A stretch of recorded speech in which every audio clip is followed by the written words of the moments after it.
वैभव जी, आपने जो अभी ई कॉमर्स की बात की, तो जैसे मैंने ई कॉमर्स, इंडिया मार्ट, इन सब का थोड़ा सा रिसर्च किया, तो इसमें एक बात कॉमन देखने आती है कि वही लोग डी मार्ट जैसे बड़े लोगों को भी प्रोडक्ट बेच रहे हैं, वही लोग ई कॉमर्स पे भी काम कर रहे हैं और वही लोग बड़े प्लेटफॉर्म पे भी काम कर रहे हैं।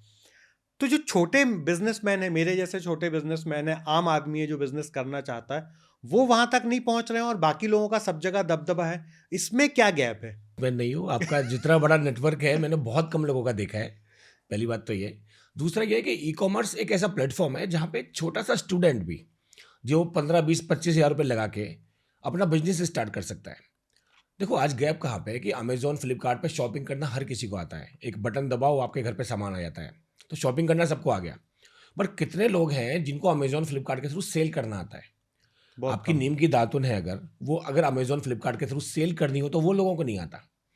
तो वो भी सिखाया जा सकता है, उनको उसके लिए भी ट्रेन किया जा सकता है। तो हर गाँव का वो बच्चा, हर गाँव की वो लड़की जो पढ़ाई कर रही है और जो साथ में कुछ करना चाहती है, उसका सपना है कुछ करने का, बिज़नेस करने का, वो वहीं से पूरा हो सकता है।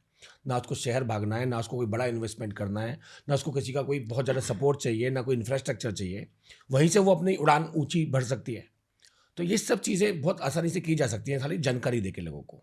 सही जानकारी का अभाव है, मतलब यदि हम वन लाइन में बोलें, सही जानकारी का अभाव है। अभाव है, यस। तो एक और भ्रम है मार्केट में कि इंपोर्ट एक्सपोर्ट करने के लिए बहुत डॉक्यूमेंटेशन चाहिए होता है, बड़े कड़े नियम होते हैं, तमाम शर्तों को पूरा करना पड़ता है, बड़ा पैसा लगाना पड़ता है। इसमें क्या सच है और क्या मिथ है? देखिए, मिथ तो सही है, ये गलतफ़हमी मार्केट में है कि करीब बहुत सारे डॉक्यूमेंट लगते हैं, लेकिन सच्चाई ये है कि करीब 10-12 तरीके के डॉक्यूमेंट लगते हैं। और उससे भी बड़ी सच्चाई ये है कि सिर्फ़ 4 डॉक्यूमेंट हैं, 3 या 4 डॉक्यूमेंट, जो एक एक्सपोर्टर को लगाने होते हैं। बाकी सारा काम उसका सीएचए करता है, कस्टम हाउस एजेंट। ओके। जितने भी डॉक्यूमेंटेशन है, उसका 90% जो लोड है, हेडेक है, वो सारा सीएचए के ऊपर होता है। अगर आपके पास एक अच्छा कस्टम हाउस एजेंट है, जो आपकी सर्विस को आपको सर्विस दे रहा है, आपके शिपमेंट को मैनेज कर रहा है, वो सारा डॉक्यूमेंटेशन उसका हेडेक है। आपको खाली उसका एक इनवॉइस, कमर्शियल इनवॉइस बनाना है, आपका जो माल है उसकी लिस्ट बना के देनी है, पैकिंग लिस्ट बोलते हैं उसको, उसके बाद सारा काम वो करने वाला है।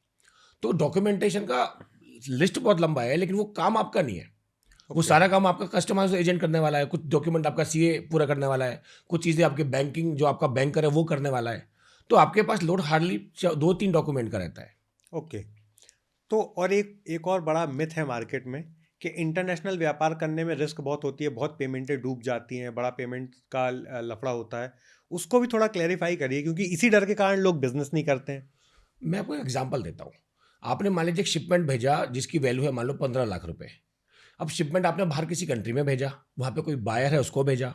अगर आप एक संस्था है गवर्नमेंट की ECGC, ECGC। ECGC export credit guarantee corporation, अगर ओके। ये संस्था से आपने उस शिपमेंट का इंश्योरेंस ले लिया, जिसकी कॉस्ट आपको आएगी मुश्किल से 12,000 रुपए, 15,000 रुपए, मतलब 1% भी नहीं होगी। पंद्रह उससे भी लाख कम, का 15,000 तो 1% ही मान के 1% से चलो। भी कम हो गया।